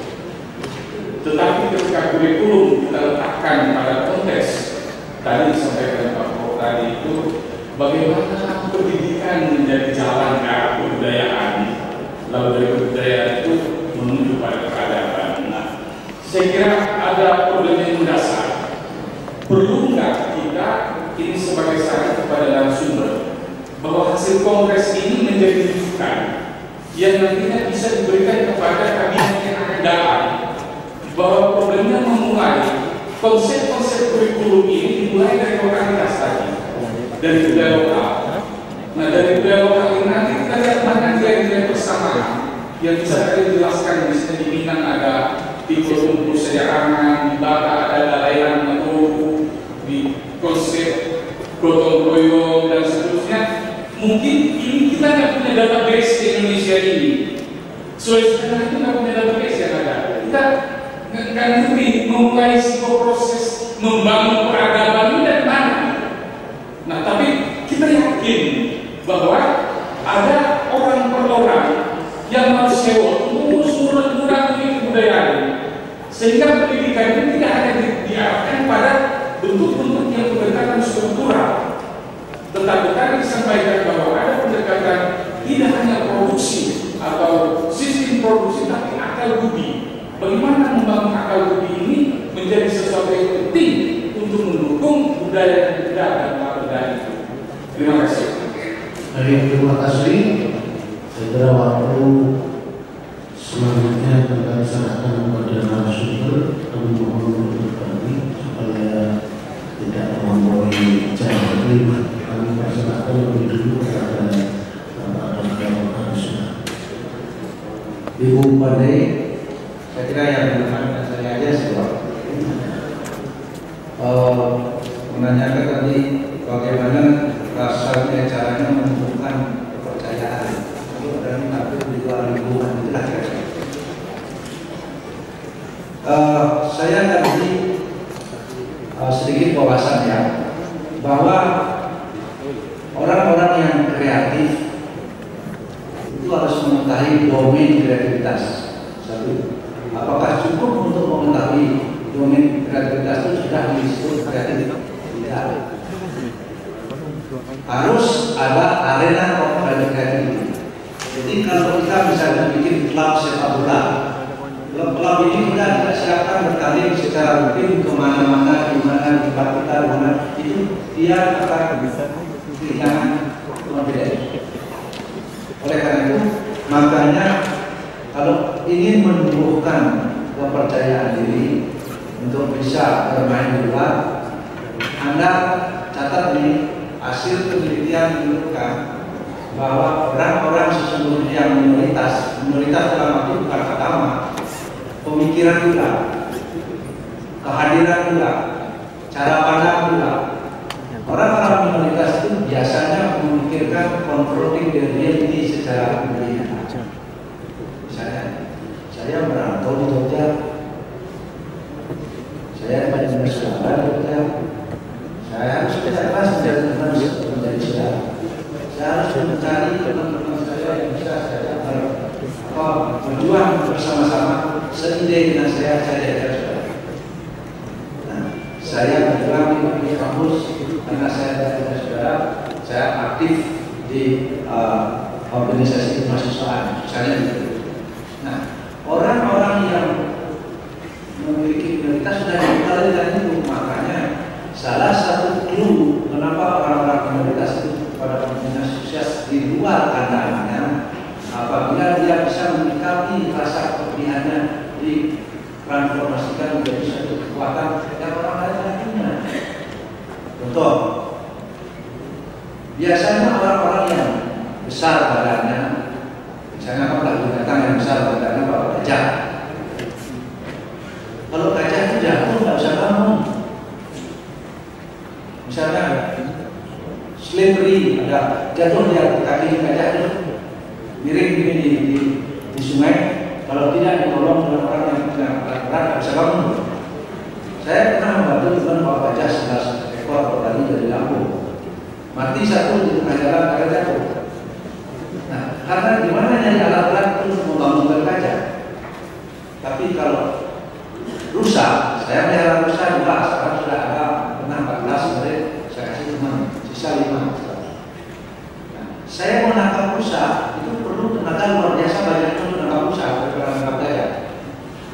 Jadi kita sudah pasang teman-teman dia bisa loncat di atas kita, loncat dia. Nah, itulah hebatnya kalau Anda memiliki distinctive individual atau thinking proses, Anda memiliki identitas. Jangan khawatir kalau misalnya Anda minoritas di bidang pemikiran, Anda lebih maju dari orang lain, Anda minoritas. Misalnya di kelas ini orang critical thinking yang hebat pasti menjadi minoritas. Tapi minoritas yang termasuk itu adalah positif untuk masa depan. Misalnya lagi, saya kasih satu contoh lagi. Orang-orang yang critical thinking lebih sering berpikir yang aneh-aneh. Tapi karena dia tahu mana yang baik dan tidak baik, karena dia dikali dirinya dengan suatu kriteria-kriteria yang memadai, dia tahu. Misalnya, dia harus memiliki personal mastery yang tidak dimiliki orang. Anda mengatakan tadi bagaimana caranya membangun kredibilitas, membangun confidence. Kalau saya, karena saya dari kecil misalnya merantau, karena saya dari kecil berpisah dengan orang tua, karena saya dari kecil urus diri sendiri, saya punya kebiasaan melapir tempat tidur, tempat sikat gigi. Anda saya tanya sekarang, pernahkah Anda berpikir kalau menggunakan WC umum di kampus, Anda lapir WC itu sekarang pakai untuk menghormati orang yang berikutnya? Itu critical thinking. Kalau Anda ingin memiliki rumah yang bersih, Anda biasakan bersihkan kamar mandi itu setelah kita pakai, dan orang yang memakai belakangan pasti akan bersihkan. Itu contoh. Kalau Anda ingin bangun, tidak harus dari kecil biasakan bergaul. Catatlah kebiasaan-kebiasaan baik orang-orang yang menjadi atasan Anda. Catatlah kebiasaan-kebiasaan baik yang perlu Anda pelajari dari orang yang menjadi idola. Misalnya, saya kan dari Palu, beliau saya dari ketua mahasiswa. Dengan menjadi temannya dia aja, kalau saya jadi pengurus ketua mahasiswa sudah tahu. Saya hanya belajar dari bos-bos saya dulu. Saya bisa memberikan alat rahasia untuk makan bersama. Coba dari yang saya dengar caranya di kota yang berbeda. First in, last out. Masuk oleh pagi, pulang sore. Kalau asumsinya Anda punya kapabilitas sama dengan orang lain, Anda pasti akan menjadikan itu. Misalnya, Assalamualaikum, Duk, kamu kok pagi sudah sampai? Iya Pak, sudah atur baca. Terus pulangnya, bos mau pulang. Assalamualaikum. Duh, masih di sini. Lebih dari 3 kali ada terus begitu di memori atas Anda akan dicatat sebagai orang yang perlu diperhatikan. Itu asumsinya kapabilitas kecil sama. Itu boleh ringan. Yang kedua, Anda kalau punya critical thinking, Anda akan membaca alasan Anda kesukaannya apa. Bukan berarti ini menunjukkan dia dengan cara-cara baik. Salah satu cara adalah pelajari kalimat-kalimat dia di dalam suratnya. Bagaimana dia biasanya kesenangannya? Apakah kita harus minta izin sebelum kita berusin, atau kita masih aja kepada dia, atau minta petunjuk? Kedua, yang ketiga, kalau Anda ingin misalnya menumbuhkan confidence, Anda catatan nggak saja pada datang dari Bapak bos nih, operator nih, atau bos saya. Saya pelajari bagaimana caranya menggunakan pun. Saya dapat banyak belajar misalnya.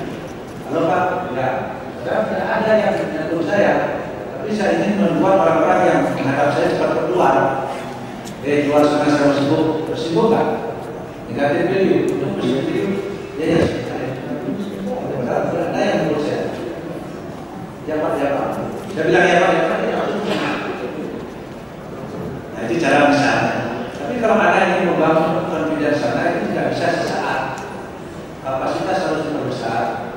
Kalau kayak menjadi pembicara, harus punya cadangan memori, harus critical thinking. Kira-kira Anda menanya apa? Kira-kira apa yang harus saya jawab?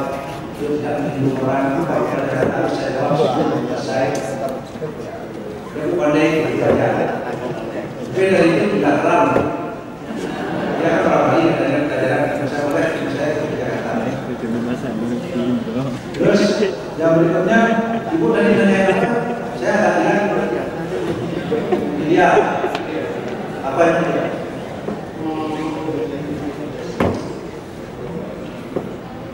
Jadi begini, ibu harus jadi menteri info. Jadi cabut saja izinnya orang-orang yang benar-benar bisa membayar. Itu ekstrimnya strategi gitu kan. Yang bisa saya lakukan begini, Anda harus, ini kan era ini, peradaban, apa artinya peradaban?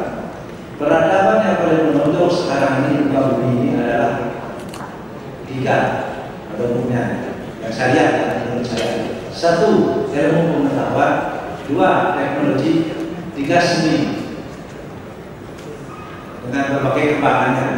Nah semua ini sudah dilakukan kadang-kadang oleh orang yang melewatkan uang. Jadi kalau dia mau bayar apa saja bisa dibuat dan tidak ada yang mengawasi. Dalam situasi yang begini banyak yang terpancing sekarang bahwa hanya ingin ngomong di sini tapi tidak bertentu.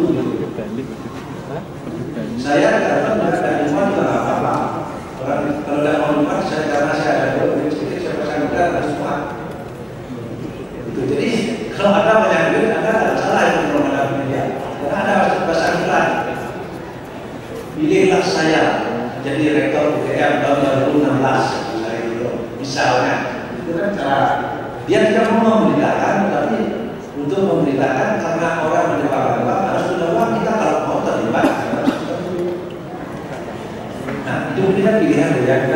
Ini pendidikan UGM misalnya. Saya kata siapa?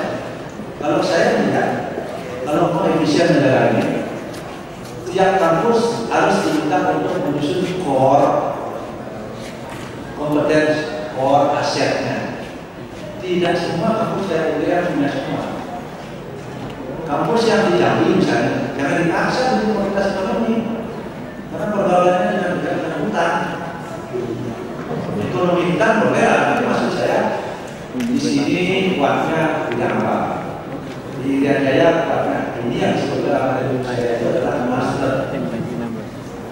Di Bali misalnya tidak semua sekitar kabupaten itu bisa dibangunin hotel karena transportasinya. Denpasar Selatan, Bali Selatan hotel. Labanan misalnya itu harus pertanian atau agroindustri. Ini sih harus ada kolaborasi antara kabupaten untuk membuat klaster. Universitas seperti itu. Kalau dipaksa, misalnya di Jambi atau di daerah fakultas ekonomi, mahasiswa itu tidak ada. Dan lagi bisnisnya apa? Harus kita. Kenapa New York banyak bisnis itu di sana? Karena memang bisnis banyak di sana. Nah, saya pernah sarankan Gubernur Bali. Bali satu-satunya yang dilakukan hari ini seharusnya untuk membangun hospitality management school. Semua yang dikasih izin oleh Gubernur Bali untuk menetap jadi manajer di Bali, orang-orang dari Swiss dari mana-mana, asal dia sedia mengajar di Universitas Hospitality saya, dia mengajar di sini, mengajar semua orang nomor satu dunia ngajar, mengajar. Nah, di Jogja ini tadi dibilang provinsi pelajar, dengan provinsi mahasiswa, sebenarnya orang di sini sudah memiliki pola pendidikan.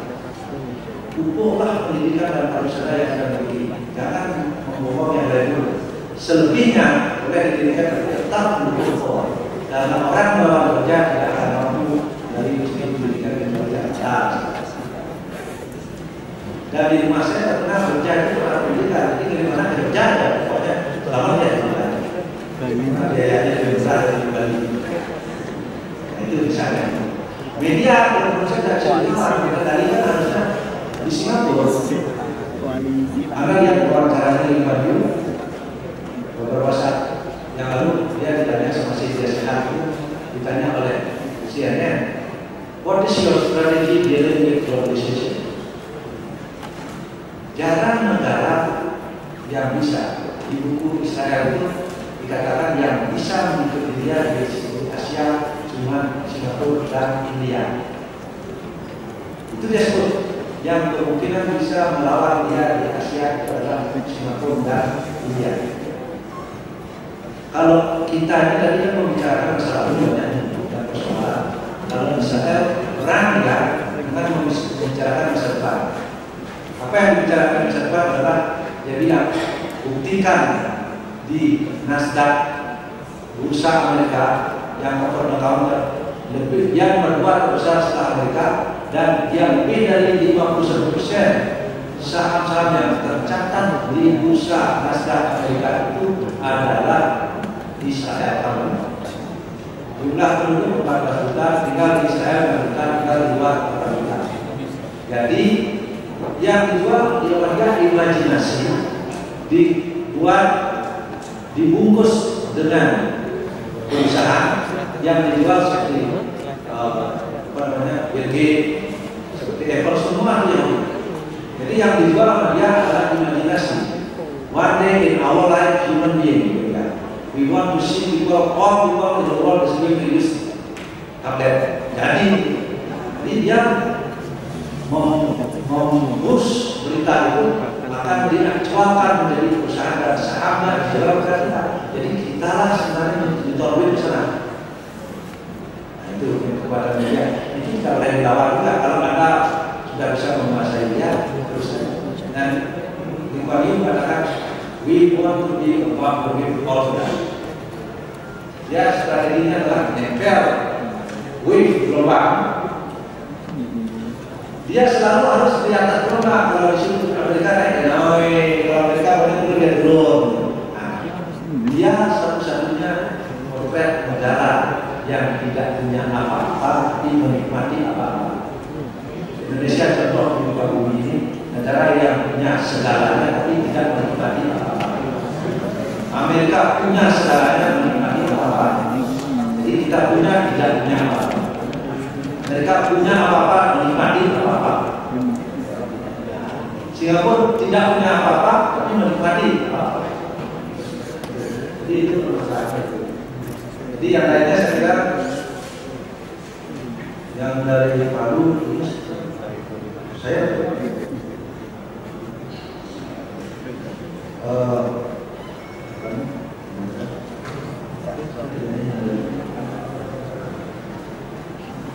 sekarang ini saya yakin akan terjadi perubahan peradaban karena saya merasakan waktu begitu cepat dan apapun yang bergerak di dalam zaman bukan tadi saya lihat saya katakan teknologi terus kemudian kemudian ilmu pengetahuan ini akan terjadi perubahan cepat. Belum pernah terjadi kapal pesawat terbang hilang jatuh banyak kan hilang perubahan. Nah, ini seperti malampir di sinetron itulah kira-kira yang mungkin ada terjadi sudah. Itu tanda-tandanya kita akan segera melakukan dan menurut teman-teman spiritual bahwa film-film Amerika sekarang sudah membentuk keadaan-keadaan yang lebih baik sesungguhnya. Itu tanda-tandanya. Terima kasih.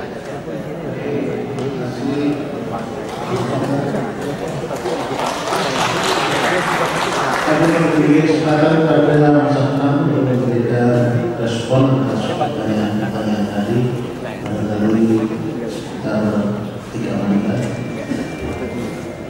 Kalau bisa setengah menit. Soal guru ya, kalau guru kan dari dulu memang tugasnya mulia, tapi mobilnya banyak. Saya kira memang dari soal pendidikan ya. Sepupu istri saya pernah marah-marah mendapat sekolah SD kelas 4 karena salah satu soalnya adalah apakah tugas dan kewenangan KUA. Dia lapar, kemudian dia bilang saya mengerti KUA setelah saya mau nikah. Jadi kita bisa menangkap ya banyak sekali sebetulnya yang perlu kita lihat. Tadi juga Pak Ali bilang di kita pelajarannya 16, 17, padahal di tempat lain cukup 6. Di banyak negara orang bisa ngambil double degree untuk S1 jadi bisa politik, bisa apa sebetulnya sejarah. Kalau kita sekalian SD kita ya, saya mau membuka sebenarnya ke MKM tapi belum jadi juga gara-gara itu soal usia pendidikan anak masuk SD. Saya nggak tahu kenapa sekarang pendidikan SD 7 tahun. Saya kira itu nggak masuk akal. Ibu-ibu sekarang, Prof, bapak-bapak, ibu-ibu sekarang kan bapak-bapak juga gini-gini. Anak aja baru 3 tahun diajari bahasa Inggris, diajari Mandarin, les matematika, les baru kan dulu. Soalnya nanti ada ininya, ada itu, ya itu daripada saya di rumah itu daripada ngomongin nganterin anak. Tapi masuk SD 7 tahun. Saya sekarang anak saya kelas 2 SMA. Di Jogja, kelas 2 SMA waktu dia SD itu nggak boleh karena umurnya baru 6. Padahal dia TK-nya di Bandung. Udah ada ijazah TK atau sertifikat TK 5 tahun bisa masuk SD. Tapi saya nggak mau masuk SD sampai jadi sampai mahal juga. Anak terlalu terforsir juga. Agama diajarkan ini tapi yang nggak sebanyak itu lah. Itu nggak masuk akal karena nggak mungkin anak-anak yang orang tuanya kayak itu usia anaknya 7 tahun. Anak saya masukkan ke salah satu SD Papua nggak keterima. Salah satu akhirnya dia masuk SD yang Bali itu setelah saya berdebat sama kepala sekolah. Anak ini dites, coba tes anak saya dilihat, pasti nilainya 10 semua. Kalau enggak ya mereka 19 juga. Oh begini Ternyata apa? Akhirnya bisa masuk. Saya bilang, kalau bapak nanti jadi masalah, saya mendampingi bapak. Karena saya tidak harus wakil, saya tidak karena undang-undang pendidikan. Kalau saya tidak salah baca, wajib belajar itu 7 tahun, itu wajib belajar, bukan syarat masuk SD. Salah satu kepala sekolah SD Serayu itu saya bilang, kenapa bu anak saya tidak bisa? Kok di swasta bisa? Kan ini seperti dibilang bapak tadi, pendidikan usaha pusat. Kenapa di sana itu kalau swasta? Apa bedanya swasta sama negeri? Tuh, kalau saya kalau pendapat itu gimana? Kalau pendapat saya, nah pendapat itu ibu seorang pendidik, kalau pendapat itu harus begitu tak? Kecuali saya nanya, itu suka gaduh-gaduh orang kecil, itu kalau pendapat pribadi, hati-hati loh. Kalau kita punya profesi apa, kita jangan juga ini pribadi. Mungkin ada yang udah seperti itu. Nah, ternyata di Jogja, ya saya harus bilang, itu banyak yang akte kelahiran itu palsu. Akte kelahirannya palsu, nanti kelas 5, kelas 6 baru dimasukkan yang asli. Dan itu sudah tahu semua tahu. Sekarang real-time online, RTO ya, itu nggak bisa. Saya dan anak saya yang mau masuk SD terpaksa nggak masuk SD lagi. Karena saya belum bukan itu tadi. Karena apa? Saya tanya sama guru-guru itu, nanti ada kelas akselerasi. Katanya kalau SD-nya 6 tahun, nanti anaknya nggak matang kuliah SD. Saya tanya, kok ada kelas akselerasi di SMP, di SMA? Beberapa waktu yang lalu di Subriyoto pernah menulis di Kompas tentang SD unggulan yang IQ-nya sekian-sekian itu. Tapi nggak tahu sekarang sudah terrealisasi atau tidak. Jadi saya kira itu ada yang nggak beres juga di kita. Jadi sangat aneh kalau 7 tahun anak-anak orang tuanya terdidik, punya uang segala macam, tapi karena apa? Di banyak SD Jogja favorit itu, ketika ulang tahun ke-8, dia kelas 3. Berarti mana yang benar? Palsu pasti aktenya. Terus soal pendidikan kita ya, swasta yang mahal ini, saya bicara soal kultur ya, kultur Indonesia. Itu kan rasio guru dan murid. Itu menjadi swasta yang mahal. Kebanyakan gurunya katakanlah memenuhi standar rasio murid. Tapi mentalitas orang Indonesia di banyak daerah yang mungkin ada tempat-tempat yang secara mudah sudah relatif berbeda. Itu saya tak percaya katanya nanti murid itu dilayani. Karena mau ngomong ya, orang tua yang berkecukupan, guru-guru itu dalam tanda kutip melayani si siswa. Masih bagus SD negeri. Cuma SD negeri bagusnya tidak baik desain. Anak-anak di SD negeri itu lebih terpaksa dia bertanggung jawab. Karena banyak guru yang melayani dia. Itu juga sebenarnya perlu. Terus saya singkat saja soal budi pekerti. Bagaimana mengajarkan kepada mahasiswa ini memang problemnya itu memang terjadi perubahan sosial, perilaku sosial masyarakat kita sekarang. Saya kira memang aneh juga, orang semakin beragam itu, orang semakin modern itu, semakin etiket atau etika itu terbentuk, tapi pada sisi lain juga sangat cuek. Memang perkembangan teknologi yang di luar yang positif-positif, saya agak aneh aja melihat orang sekarang kan sangat terindividuasi. Kita pergi bareng-bareng bertujuh janjian di mall, ketemu itu kali-kalian sehingga tanya pasal dengan hatinya masing-masing, berkomunikasi dengan orang lain, sakit gitu. Padahal janjiannya reuni, ketemu itu malah yang ditarik aku ketemu sama Pak Cito orang itu. Kalau dulu kan tersibuk, karena janjinya aku. Sekarang itu memang problem kita bersama kembali. Cuma memang barangkali definisi kita tentang budi pekerti, ya apa boleh buat agak kita ubah sedikit lah. Kalau dulu kan mahasiswa tidak rambut gondrong, karena rambut gondrong itu teorinya Lombroso kan, baca kota rambut gondrong pasti kriminalis. Ternyata banyak orang rambut gondrong artinya lembut, agak repot kita. Barangkali definisi budi pekerti adalah kalau dia tidak maling, tidak manipulasi, tidak koruptif. Misalnya kalau ada mahasiswa pakai sendal, kebetulan istri saya dosen, ada mahasiswa pakai sendal yang tegur, bilang kamu nggak tahu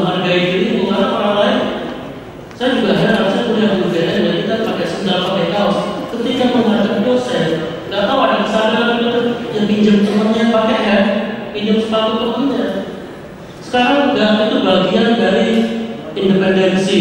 Saya kira memang agak berbeda juga. Tapi ini memang problem kita bersama. Nggak usah jauh-jauh. Anak tetangga kita, anak kita, kadang-kadang ya bukan sekedar mungkin kita memang sudah tua, tidak memahami mereka. Memang ada yang salah, bukan sekedar itu. Kalau menghadapi media, saya nggak tahu menghadapi dampak media. Memang saya kira di tengah kebebasan pers, saya pernah di pengurusan aliansi jurnalis independen. Tapi memang media sekarang itu memang saya kira berlebihan. Nggak ada remnya sama sekali. Nah ini memang pemegang kemarin ya, saya tanpa sengaja lihat Trans 7, nggak sengaja ada buka-buka channel itu ya. Itu ada nama rubriknya redaksi kontroversi. Dia sedang menginvestigasi hand sanitizer itu, cuci tangan itu. Saya kaget. Salah satu yang diwawancarai ditulis kalau misalnya kan Budi, misalnya pembuat atau pelanggan. Namanya siapa? Handjob dalam kurung nama samaran. Ini kesem-kesem tapi saya tulis di saya itu tidak bermoral. Undang-undang sanitizer terus handjob tahu. Jadi memang nggak ada kontrol sama sekali. Saya juga heran KPI itu kerjanya apa? Ngapain? Kalau soal dampak media menghadapi media seperti dibilang Pak Lisita, saya pernah tenaga saya kepala sekolah di salah satu kabupaten di Bantul. Itu dia bilang kami mau dapat perangkat komputer Pak. Ini berapa ya harus membayar wartawan? Mereka mau ikut, ya nggak usah dibayar. Nanti diberitakan nanti komputernya nggak jatuh ke tempat kami. Komputernya dari siapa? Dari kalau pusat yang pasti nyampe. Jadi kadang-kadang kita juga terlalu berlebihan. Kalau media datang pasti mau bayar, nggak usah dibayar. Kalau yang dibilang Pak Arisuta itu konteksnya agak berbeda. Itu kan orang mau memang ini pasti kita beriklan dan iklan itu sisa. Yang nggak sah itu kan kalau itu kita diperes. Tapi kalau menghadapi dampak media dan itu sudah banyak dilakukan ada kelompok-kelompok yang teman saya kan banyak yang gerakan anti TV ya, termasuk kalau nggak salah Anies Baswedan begitu, termasuk kelompok yang anak-anaknya tidak boleh hidup dengan televisi, jadi televisi mati. Ya saya sih mungkin agak aja ya, saya jadi orang biasa aja juga nonton TV agak wagu-wagu sedikit, agak karena ya tapi masing-masing orang berbeda. Tapi bahwa televisi kita memang ya itu banyak negara sudah kayak infotainment itu sebetulnya tidak usah apa namanya otoritas keagamaan. Seharusnya Menkominfo atau Komisi Penyiaran bisa. Infotainment itu seharusnya ditutup aja. Banyak acara bahkan Indonesia Lions Club lama-lama memang urusannya orang berkelahi. Bahwa kita berkelahi itu realitas ya, tapi kalau tiap hari ini sekarang kan banyak yang tadinya senang malah mau muntah ya. Karena saya kan ini problem kita. Kita memang ternegosiasi di Malaysia itu ada dosen dari Jogja sekolah di sana, dia menulis banyak sekali yang artikelnya dipotong. Ya apapun tapi mereka berani berangkat itu. Di kita kebebasan itunya minta ampun bagusnya, tapi pada sisi lain ya bukan soal kebebasan apa enggak kebebasan ya. Di negara maju sekalipun yang kita contoh katanya di negara itu juga ada. Bahkan mereka jelas kalau yang ini jam sekian, kalau yang ini yang acara kita banyak sekali acara yang saya tidak mau mengatakan media itu penting ya, tapi memang hari ini televisi kita memang usaha-usaha. Jadi apa yang Ibu alami soal itu dan soal budi pekerti tadi ya, itu saya kira problem juga bersama. Jadi mari kita bicarakan bersama. Terima kasih. Baik, terima kasih. Untuk terakhir sebelum ini ditutup, saya selaku moderator mendapatkan beberapa catatan penting dan saya kira ini belum sebagai kesimpulan, tapi paling tidak catatan ini bisa menginspirasi untuk mengurus kesimpulan. Yang pertama, bahwa pendidikan merupakan daya upaya memajukan bertumbuhnya budi karakter, kekuatan batin dan intelektualitas anak didik supaya dapat tumbuh berkembang selaras dengan budayanya, selaras dengan budaya bangsa dan selaras dengan kodratnya, sehingga tumbuh kembangnya anak didik itu maju mendekati kesempurnaan hidup. Yang kedua, dalam kodratnya manusia, suku dan etnis berada dalam kebinekaan, dan hal demikian sepantasnya untuk diakomodasi di dalam dunia pendidikan. Dan supaya kebinekaan bisa bertahan lama, maka perlu dikembangkan budaya toleransi yang sejati.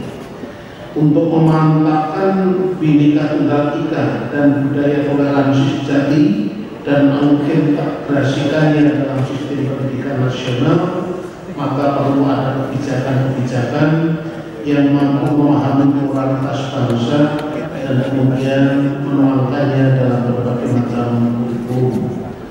Yang ketiga, bahwa pendidikan nasional akan mampu mendukung kemajuan bangsa bila mana memasukkan critical thinking sebagai basic pendidikan pada semua jenjang dan melalui critical thinking yang diberikan secara multidisipliner, diharapkan bangsa ini dapat mampu menciptakan nilai-nilai strategi yang distinktif dan kemudian implementatif. Saya kira itu tiga hal yang dapat saya sampaikan sebagai catatan atau kesimpulan sementara dari sesi ini. Kami sangat berterima kasih kepada para narasumber dan juga audiens sekalian. Kita applaus untuk kita semua.